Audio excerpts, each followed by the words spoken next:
Kobe Bryant, one of the greatest players in NBA history, four-time All-Star MVP, one-time regular season MVP, and twice Finals MVP. Recently, Rick Fox sat down with his former teammate, the one, the only, Kobe Bryant.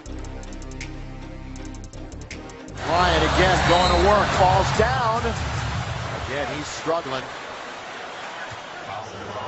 He's going to stay down there for a bit.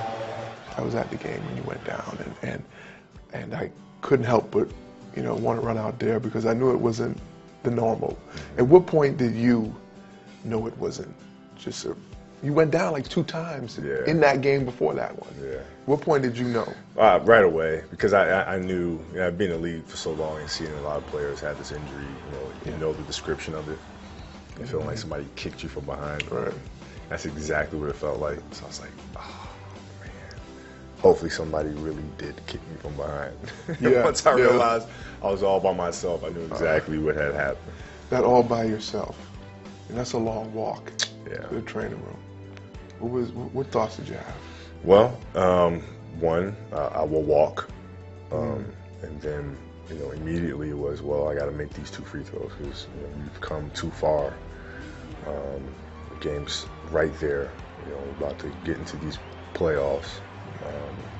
Accomplish something that seemed like we probably wouldn't be able to do midway through the season. So can't fall up short now. So make these 2, walk off the court, and that's it. Don't ever question the heart, the emotion, the grit, the tenacity of that guy.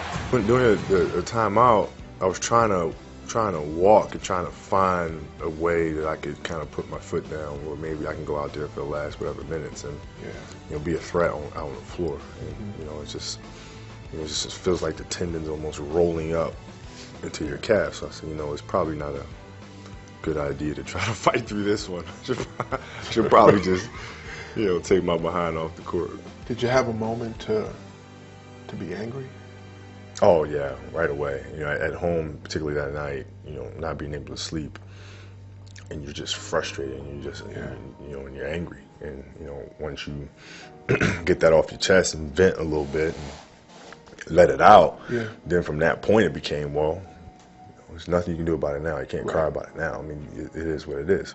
That entire first night was more filled with question marks and exclamation marks than anything, because you're frustrated, you're upset, and then you're questioning what the procedure is going to be. I don't know what timelines are. I don't know, how badly it's ruptured. So there's a lot of question marks.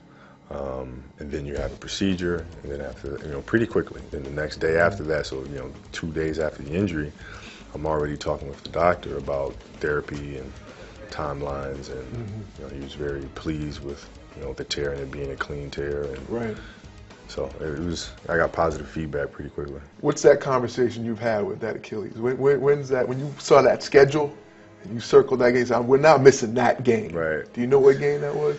Yeah, but I can't. Like I try to fight with myself to do that, and it's tough because once I've set that as a target, then I'm hell bent on doing that at all costs, even to the detriment of the damn Achilles. You know what I mean? So I try to just stay in the moment and really just kind of listen to my body. And the biggest thing is I have not done anything athletically for 6 months, 7 months. You got to get your body back in shape. And doing that, if I was healthy, completely healthy, and you have that much time off and you're getting back in shape, and your knees going to ache, your ankles are going to hurt, your back's going to be out. You know what I mean? So it's like you got to go through your progressions as you normally would throughout the course of the summer. On that timeline, feel still ahead of schedule? Yeah, I feel like I'm ahead of schedule. Like if there was a playoff game tonight, I'd play. Oh, there you go. I'd play. I mean, I don't know how effective I'd be, but I would play. And the fadeaway still works. Right. The ball handling, being able to post. Those are things that I could do right now. Yeah. But it's not the playoffs. Thank God. Right. Yeah, no, exactly. Let's talk legacy. I'm not trying to send you off. I know you got. I like what I heard you. Say 3-4 more years. Yeah. Because that tells me there's still fire. What's driving you? What's igniting that fire in there? You know, it's the enjoyment of the game and the love of it, and then it's you know, it's the low-hanging fruit of responding to this challenge. I mean, that's right there. I mean, that's very easy to get me going, and you know, hearing what everybody says and the countless times they write me off and all sorts of stuff. So I mean, that's like really, really easy, you know, to hit that switch. Yeah. You know, we compare you in our field of basketball to Jordan all the time. Is that old? Is it tired? Are you done with it? No, I mean, it's always interesting. I mean, those comparisons always happen. And, you know, it's just inevitable for people to compare players and compare eras and, you know, be it Michael or Magic or, you know, Oscar or Jerry or whoever. I mean, it's just, but it feels good to be in that category of, you know, great two guards. When you're holding your 6th trophy, you told me 10, so I know 6 is the that's the easy one. We talked about 10, so 6 I don't have a doubt about. Are you passing the baton in that MVP trophy as well, or are you holding that one as well?